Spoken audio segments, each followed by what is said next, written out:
And this is my 14th pearl of wisdom during this COVID-19 coronavirus pandemic environment, where we are beginning to get accustomed to the new freedoms from all the necessary restrictions as we seek to rebuild our livelihoods.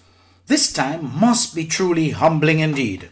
As opinionated as most of us are, regardless of what we may feel about our governing authorities in their totality, we have to admit that their public relations or PR approach to handling this pandemic was impactful.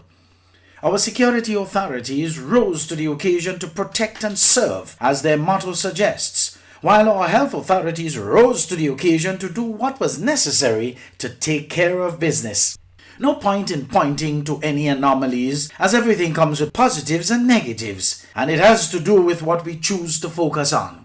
Where my mind is in this mature stage of my life, I am programmed to focus on the positives and offer solutions to take care of the negatives.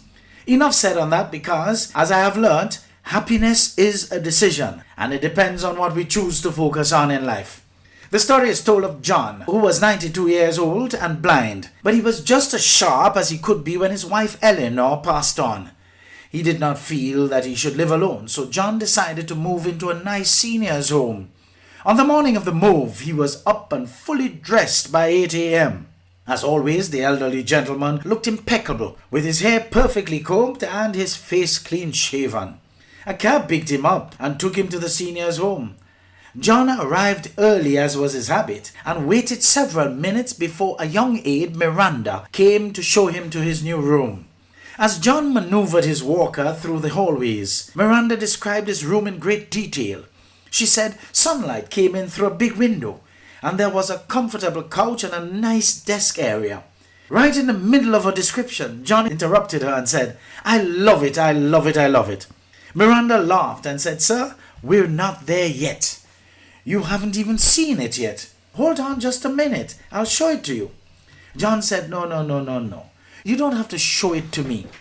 Whether I like my room or not doesn't depend on how the furniture is arranged. It depends on how my mind is arranged. Happiness is something you decide ahead of time. As wise old John understood, happiness is a choice. When you wake up in the morning, you can choose what kind of day you want to have. You can choose to be in a good mood, or you can choose to be in a bad mood. Make the most of whatever comes your way, and always be looking for divine blessings to carry you into the abundant life that is already planned for you. Once you replace negative thoughts, folks, with positive ones, you'll start having positive results. Nobody is saying it will be easy, but after applying yourself and developing momentum while you attract the correct results, there will be no stopping you nor no turning back. Those of us who grew up in abject poverty and had limited guidance from a single parent who had her own struggles while our fathers weren't there, as is also popular today, this poor home situation labeled us children at risk. From the time we were young, that phrase must have played over and over in our minds and must have become ingrained in our thinking. The weak among us started to affirm, "Well, there's no future for me. I am a child at risk."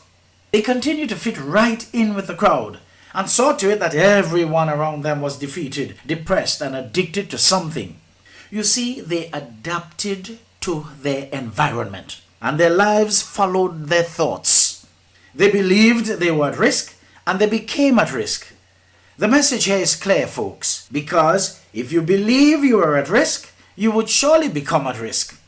If you believe you've reached your limits, you have, because your mind has become conditioned with limitations. It will keep you from your highest potential.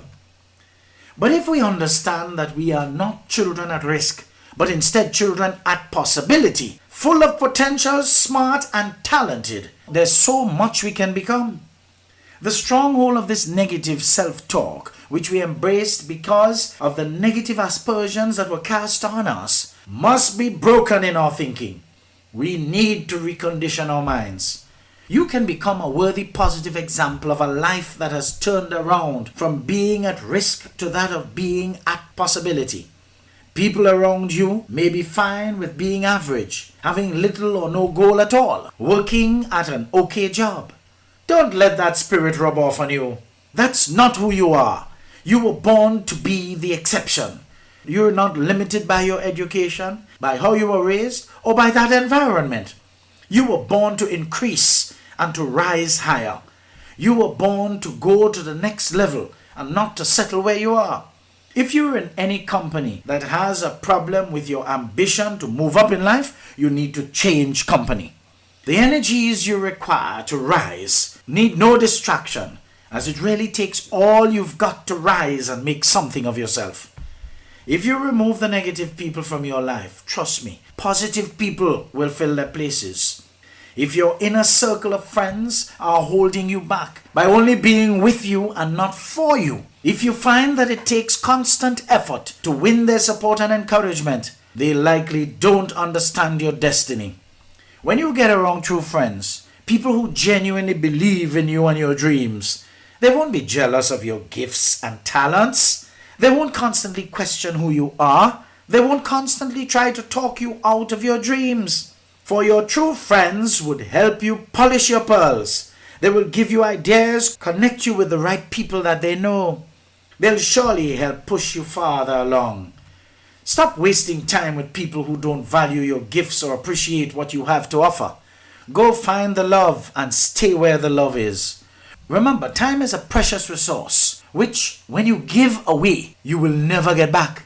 So make sure you give that valuable piece of yourself to whom it really matters, for fear that you cast your pearls before swine.